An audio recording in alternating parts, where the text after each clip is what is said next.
Hello, guys and girls. It's Aaron Lee here, and I'm doing another video for you guys and girls. It's part 3 of Iron Man 3, Under the Armor with Kevin Feige, part 3.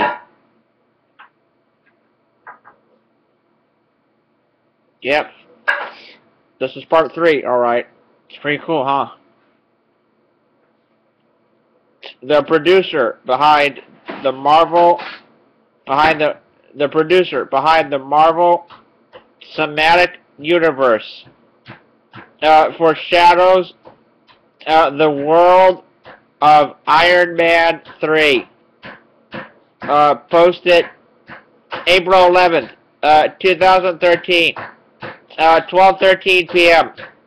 Updated April 11th, 2013, 5:14 p.m.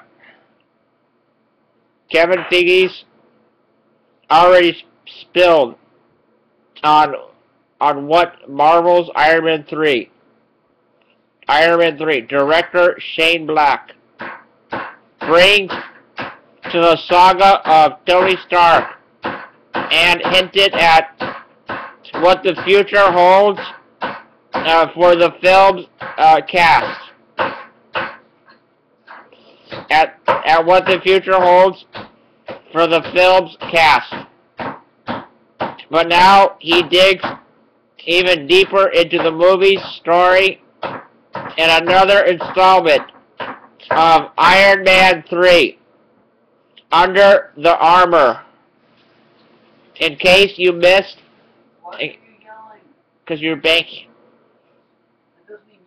In case you missed them, you can catch up on our talk with Kevin, with Feige, in part 1 and part 2, and scroll down now to learn more about the world in which we find Tony Stark when the film begins, and the dark events that lie waiting for him just on the horizon.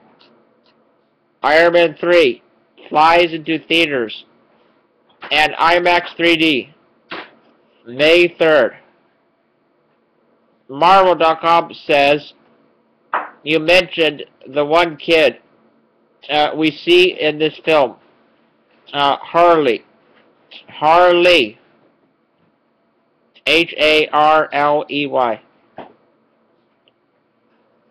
What was it about? What was it about Ty Simpkins that you liked so much? Kevin Feige says, in the first draft of the script, Shane and Drew Pierce had written a character named Harley to spend some time with Tony. Over the course of the second half of the film, we haven't done a lot of films with kids in them, and we were nervous. We were nervous about having a kid that was too much like a Hollywood kid, or too much like an actor kid who you could tell was acting cute, or who was pretending to be emotional, or who was pretending to be shucks. I'm from Tennessee. We had to audition lots of kids because we wanted to find a kid who could pull it off, or it was not going to work. The whole idea would fail if we had an actor that you didn't believe, or a little kid who was just who was just too cutesy. Robert Downey Jr. was very generous with his time and attended a lot of the auditions with the kids. So you had kids that thought they were really cool and tried to be as cool as Robert, and that didn't work. And you had kids that were just in awe of Robert, and that didn't work. And then we found a kid who acted like a kid around Robert, and who lived with Robert in a very honest way. Robert is spectacular, as we learned on this film at getting a truthful and honest performance out of a kid. And Ty Simpkins was that kid. Ty did an amazing job in his audition and had us tearing up a little bit. Tearing, like crying. Not that there's a lot of sobby scenes in the movie, but tearing up a little bit as he's relaying a little story about his own father to Tony Stark. While he didn't have the biggest resume as some of the other kids we were auditioning, he was clearly the winner. Tony Stark's new Mark 42 armor and Iron Man 3. He's real, which is what we wanted Tony Stark to encounter in the middle of the country. When we told Robert, he said that it was great news, but he had one request. He wanted to make the call to Ty himself. So we got Ty's cell phone number, and his phone rang with Robert Downey Jr. calling him, saying, "You got the part. You got the part." It was great, and they really bonded in a fun way from that point. All the way through the rehearsal progress and through production. Marvel.com says, "What's new in terms of Tony Stark's repulsor technology and armors?" Kevin Feige says, "I've always said the fun thing about this franchise is that Tony is a tinkerer. He's a mechanic. He fixes things. He's a mechanic. He fixes things. His technology evolves. At the beginning of the film,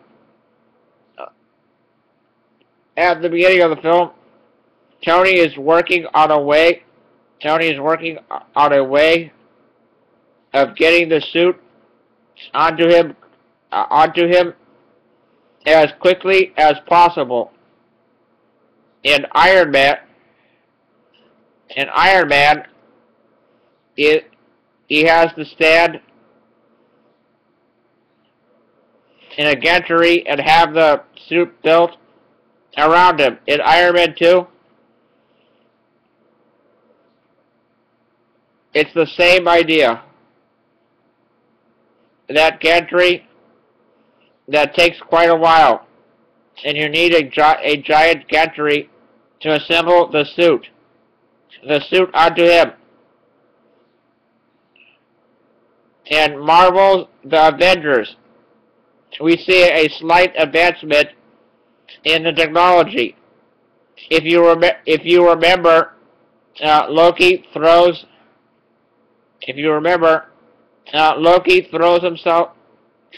him out the window.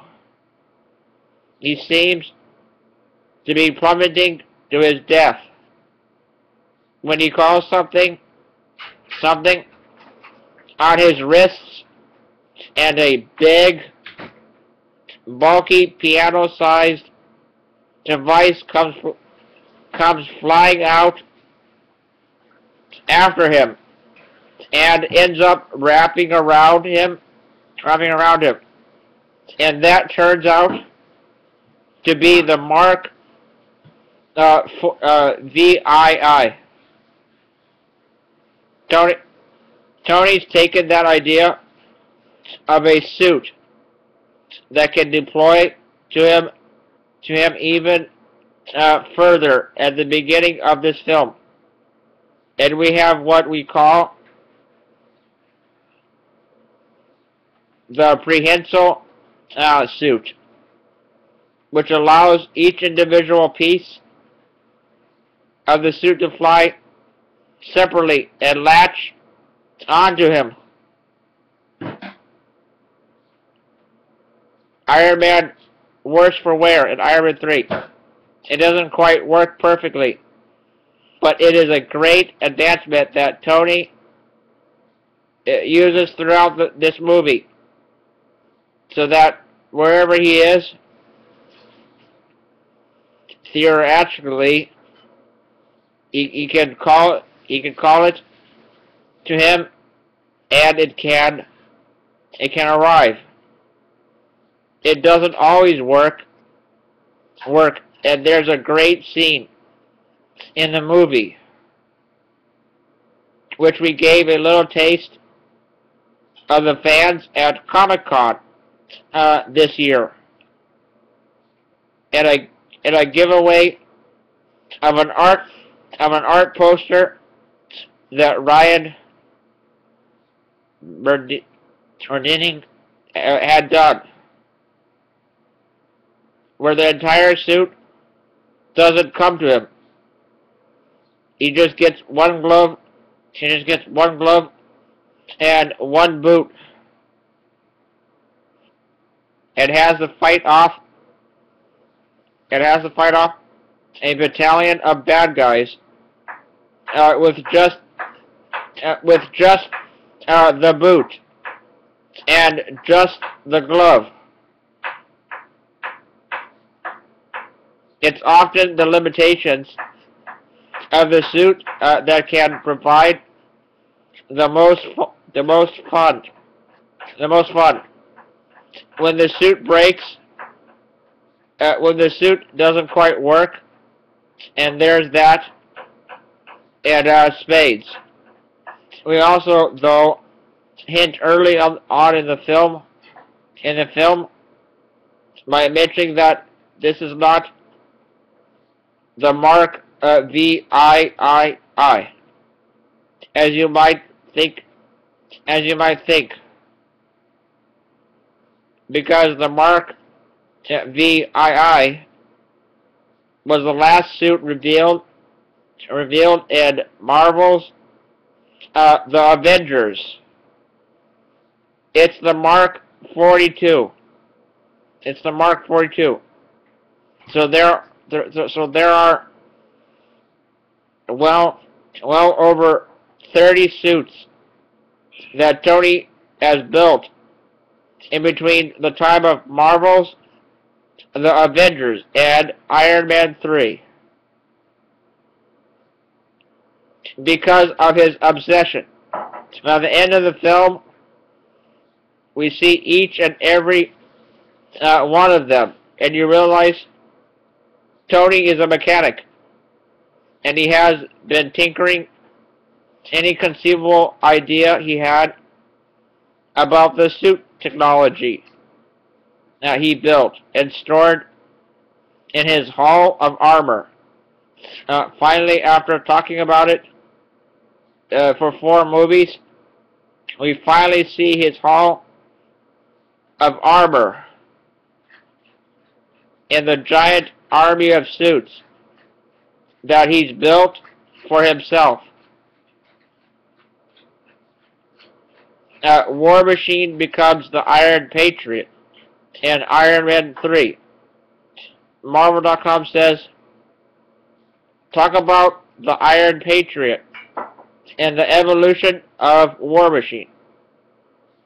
Kevin Feige says, a few years ago in publishing, they created a suit called the Iron Patriot, which was an advanced Iron Man suit, painted red, white, and blue, with a star on it.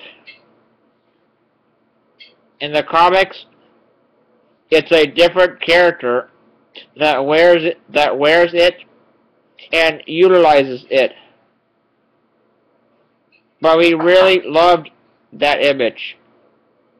We thought it was a striking image. And coming off of Marvel's The Avengers, where you have Captain America, and Captain America is such a symbol for the Avengers. We thought it would be fun if the United States wanted to have their own version of that. Of course, Captain America works for the United States, but as he's more of an Avengers hero, the U.S. government said, we want our own, which is why they take War Machine and rebrand him as the Iron Patriot. Now, over the course of the film, we learn that there was a nefarious purpose behind that. Nefarious purpose behind that.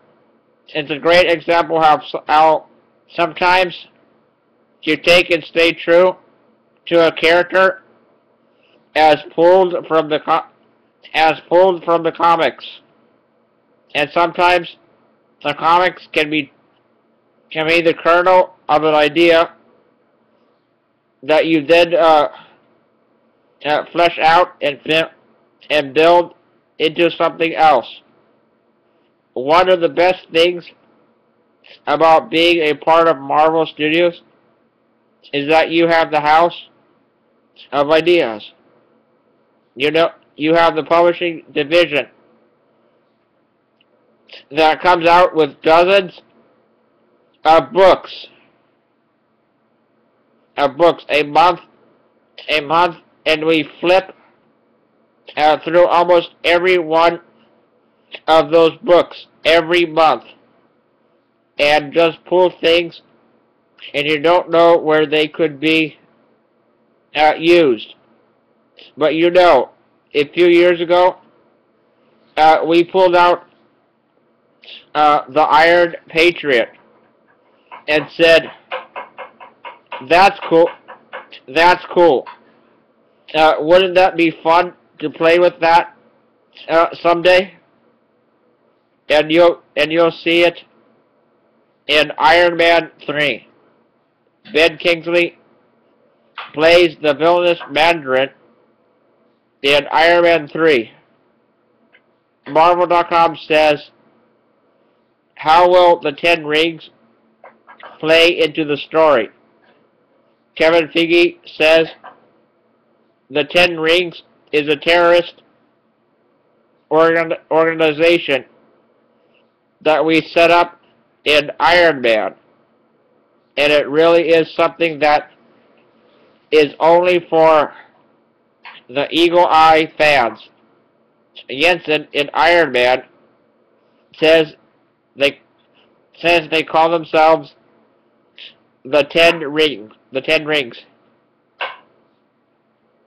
And that was our allusion to the Ten Rings of the Mandarin. In Iron Man 2, a deleted scene. It is a member of this Ten Rings organization that gives Whiplash the credentials that allow him to infiltrate the Monaco race and come in and cut Tony Stark's car in half. In this movie again, we wanted to explore a little bit more of this terrorist nation and this terrorist notion of the Ten Rings, which is why you'll sometimes see the Ten Rings flag as seen in Iron Man behind the scenes, behind the Mandarin, in a couple of his terrorist videos that he puts out around the world. But it all goes to the Ten Rings of the Mandarin himself. And you will see the famous Ten Rings on Sir Ben Kingsley. And frankly, fitting Sir Ben Kingsley, the Ten Rings as designed by Russell Bobbitt, our prop master, was one of those. Oh my God, we're actually doing this. Sorry, Lord. I don't mean to say that word. I'm Christian though, but yeah, we're actually doing this. The comics are coming to life in front of us. Moments on Iron Man 3, and Ben wears them all. Wears them well. Marvel.com says, are the reveals still just as exciting for you when you see them? Kevin Feige says they are exciting, and it happened on this movie with the Mark 42. It also happened when Shane and I saw the Iron Patriot for the first time. And when the guys at Legacy had done with this suit. Each suit gets better and better. The Iron Patriot, practical suit that was worn on set in the best practical suit they've ever built. Then the moment when the Ten Rings come in, and we watched Sir Ben fitting them for the first time, was great. And the moment when the Ten Rings came in, and we watched Sir Ben fitting them for the first time, was great too. The Iron Patriot practical suit that was worn on set is the best practical suit they've ever built. Robert Downey Jr. stars as Tony Stark / Iron Man in Iron Man 3. Marvel.com says, talk about the Air Force One stunt and how that was shot and executed. Kevin Feige says, our writers had a great idea, which is played to the theme of putting Tony in a situation that you don't know how he's going to get out of. Shane and Drew's idea was basically to throw 13 people out of an airplane and have Jarvis tell Tony he can only carry 4. He can only carry 4 of them. So how in the world, as they're plummeting to their death, is Iron Man going to be able to save them all? And they came up with this notion of barrel of monkeys. This Hasbro game, where you connect all the monkeys together and see how many of these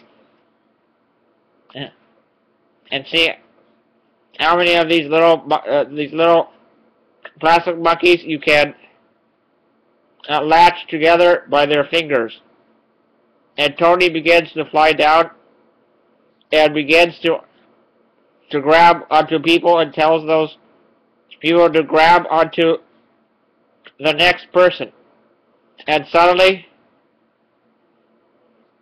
with this great show of teamwork, you have 13 people all latched onto each other, with Iron Man blowing his repulsors to stop their fall. We didn't know if it was going to work.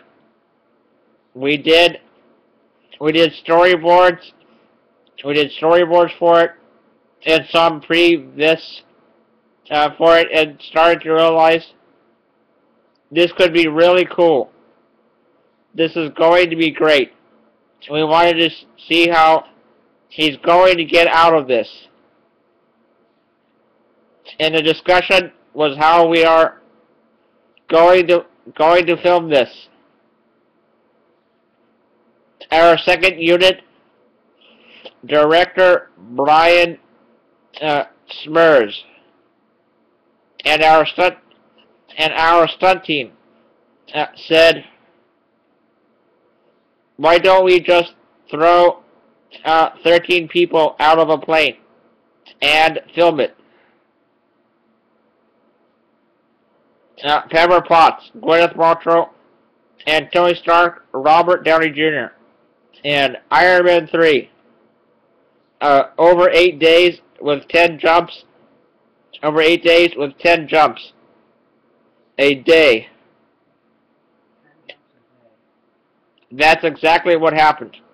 So that sequence, which is one of the showcase sequences of the film, is practically, with the exception of Iron Man, of course, and a few certain shots, this amazing Red Bull stunt team jumped out of a plane time and time again, day after day, and fell as if they were plummeting to their death, grabbing onto each other. In our movies, there are certain things that you can do for real, and there are certain things that that you do with CG. And while we love CG, computer graphics,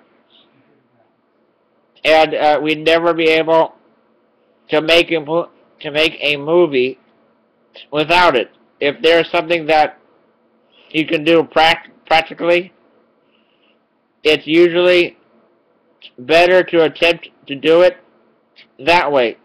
This way, by far the biggest practical stunt scene ever done in any of our films. Bigger than anything in the previous Iron Man films. And bigger than anything in Marvel's The Avengers. Marvel.com says, how will Iron Man 3 fit into the overall plans for the Marvel Cinematic Universe? Phase 2. Kevin Feige.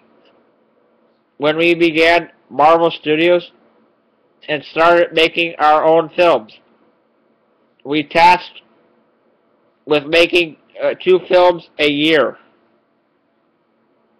As we decided to link those films together, as had been done with the comics, to create the Marvel Cinematic Universe. I thought it would be fun to not only look at them as individual films, as individual films, and as individual franchises between Iron Man and Thor and Captain America, but also that the first 6 films from Iron Man to Marvel's The Avengers equals sort of phase 1. Tony Stark, Robert Downey Jr. goes back to basics in Iron Man 3. As we get now into phase 2, Iron Man 3 represents the beginning of what will be phase 2, and culminate probably in Marvel's The Avengers, and Marvel's The Avengers 2. Well, what was important to us in phase 1 was acclimating an audience who maybe never read the comics. We didn't know that Iron Man and Thor and Hulk all inhabited the same Marvel universe. The same Marvel universe in the comics. And start seeding that idea through the films to get them used to the notion that these characters live in the same world, that this is a shared universe, and it's all leading to Marvel's The Avengers, and that worked, and they have embraced Marvel. Oh man.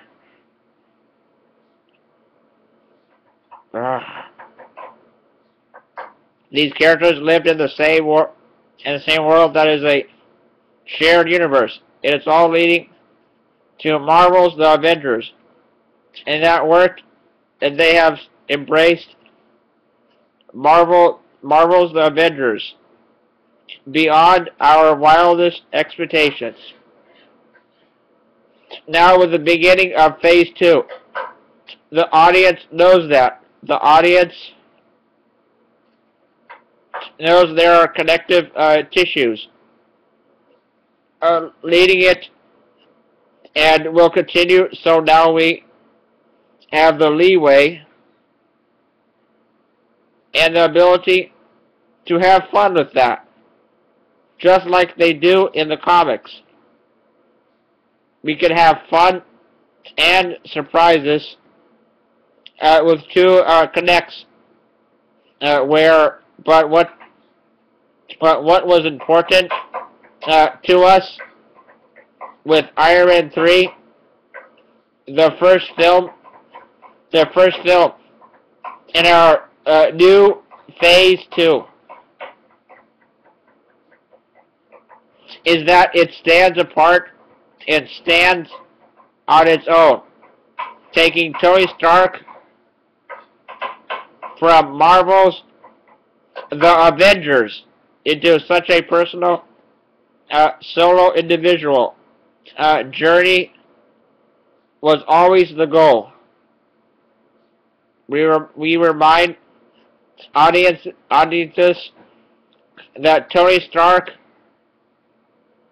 is an incredible, fascinating character on his own, and began to build from that.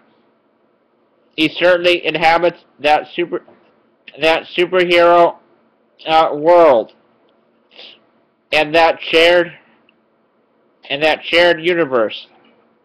We wanted to do this individual Tony story to show that as interesting as they are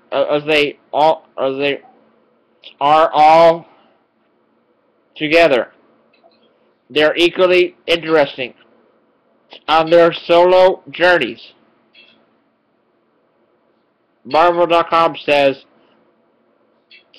what's been the most gratifying part of this journey for you and for Marvel